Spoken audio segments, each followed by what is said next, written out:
Hello world, DinoMega here, and today is the day that we launch version 3 of my Unreal Engine 5 Inventory and Item Blueprint system. Included, you will find the Item System to easily create, spawn, and manage items in your world. The Player Inventory System, which is clean cut and loaded with features like splitting stacks and moving items between any slot. You can drop items in the world and also move the inventory window around the screen. There's storage containers where players can store items. There's also a banker NPC, which is unique to the player and accessible across maps. You can buy, sell, and trade items with the vendor NPC, and there's also a simple crafting and recipe system. You can create usable items with custom functionality. You can also make reusable items and items with charges. You can make items that spoil over time, and when they spoil, they can produce even more items. You can even turn a storage container into a freezer or a rapid spoiler to slow down or speed up the spoiling process. You can also store, get, and change data on items with a few different tap-in points for you to easily add your own advanced-based item logic. The spoil system actually uses all these tap-in points as an example to show you exactly how everything works with the item data system. There's a currency system that supports multiple currencies and includes this widget that is attached to the inventory, and when I click on this widget, it'll show the player's other currencies, and clicking on one of these will set that to the default one shown in the player inventory widget. Players can also drop currency in the world, and other players can run up and grab it. The loot system has a variety of options, including treasure chests and dropping the player's inventory. There are also loot boxes and loot tables. Oh, and one more thing, the newest version has an equipment system starter point. Check this out, Timmy. It works with both modular and non-modular characters. You can even add functionality to your equipment,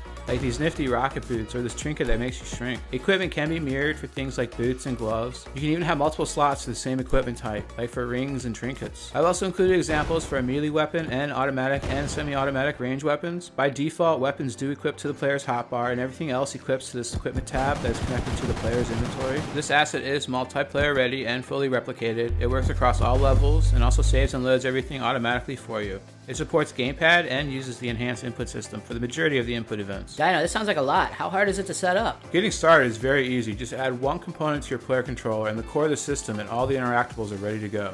The documentation will also walk you through step by step setting up your pawn to work with the equipment system. The blueprints are clean and commented throughout. This demo world you see me playing in and everything in it is also included, and there's even a Windows build of this demo world you can download and play right now. The documentation is web-based and covers the entire system, and it's been completely rewritten for this new version. You can also read through it right now without any kind of authorization or verification. This asset was created from scratch exclusively for the marketplace, and I've spent over 1,000 hours working on it so far. That is time you don't have to spend building out the same exact systems in yours. Dino, this is great and all, but I literally just bought version 2 of your item system yesterday. Does this mean I have to buy this new version too? That is an excellent question, Timmy, and the answer is no. You get access to this new version absolutely free. Your feedback in version 2 is what motivated me to create this new version. So I figure what better way to say thanks than to give back with a free upgrade. Now version 3 is heavily integrated with the enhanced input system, which means I'm going to set its availability to start at version 5.1 of Unreal. For those of you who don't like change, version 2 of this asset will still forever be available to you. You would just have to download the Unreal 5.0 version of it, then migrate it manually to your 5.1 or 5.2 projects. That should cover the major parts. There's a lot to this new version, and if you are upgrading, please make sure you back up your project first, and also check out the changelog. I'll be posting more videos covering the setup and the individual systems in this version over the coming weeks. And if you have any questions or find any bugs, please let me know. You can email me. I also have a Discord server now. You can even leave a comment below or a question on the marketplace. I'll put links to everything I mentioned in the description of this video. Thank you for watching and supporting this project, and good luck with your game.